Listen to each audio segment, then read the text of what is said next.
Assalamualaikum warahmatullahi wabarakatuh. Sebelumnya perkenalkan, nama saya Aurelia Jessi Salsabila dari kelas TI 003. Di sini saya akan menjelaskan mengenai konsep dasar basis data.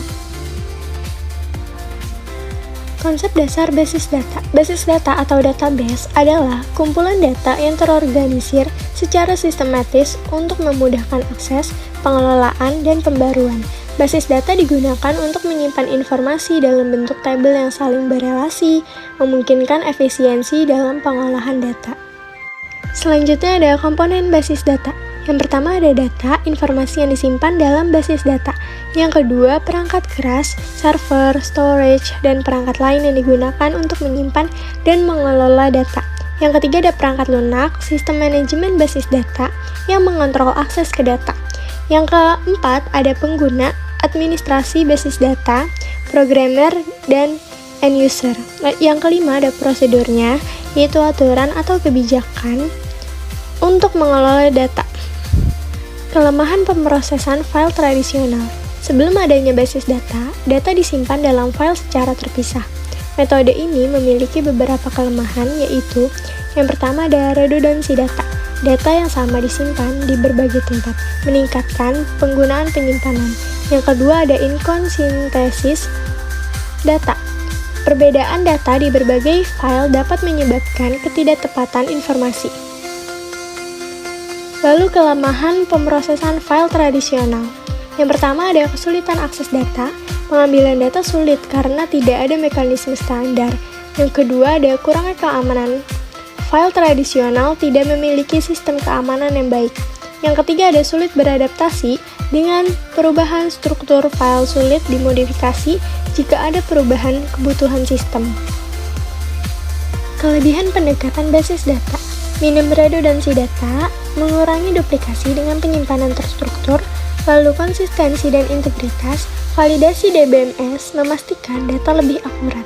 Lalu selanjutnya, akses lebih mudah dan cepat, menyediakan metode pencarian dan pemrosesan yang efisien. Lalu ada keamanan lebih baik, kontrol akses untuk melindungi data, dan yang terakhir fleksibel, struktur dapat dimodifikasi tanpa mengganggu aplikasi. Resiko yang menyertai penggunaan basis data. Meskipun menguntungkan, basis data memiliki beberapa resiko seperti biaya tinggi, memerlukan investasi besar untuk perangkat keras, perangkat lunak, dan juga tenaga ahli. Kompleksitas manajemen, dibutuhkan DBA yang terampil untuk pengelolaan optimal. Lalu keamanan, rentan terhadap serangan cyber jika tidak dilindungi dengan baik. Lalu kegagalan sistem, data bisa hilang akibat kegagalan perangkat, sehingga backup diperlukan. Lalu yang terakhir ada ketergantungan vendor. Sulit bermigrasi dari DBMS tertentu karena ketergantungan terhadap vendor.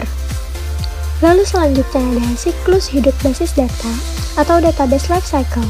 Siklus hidup basis data mencakup tahapan perencanaan, implementasi, dan pemeliharaan, meliputi 1. Perencanaan, menentukan tujuan dan kebutuhan sistem, 2. Analisis kebutuhan, mengumpulkan informasi tentang data dan relasi antar data. Yang ketiga ada perancangan, membuat model konseptual, logis, dan fisik basis data.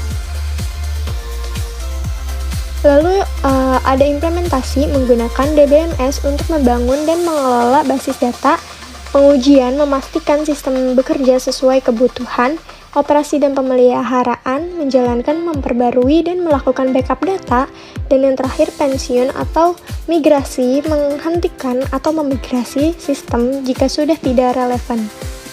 Kesimpulannya ini, basis data menyimpan dan mengelola data secara efisien dengan keunggulan seperti keamanan tinggi dan juga akses cepat. Namun, ada risiko seperti biaya besar dan ancaman keamanan. Pengelolaan yang terstruktur diperlukan agar tetap optimal dan juga aman. Sekian penjelasan dari saya, kurang lebihnya mohon maaf. Terima kasih. Wassalamualaikum warahmatullahi wabarakatuh.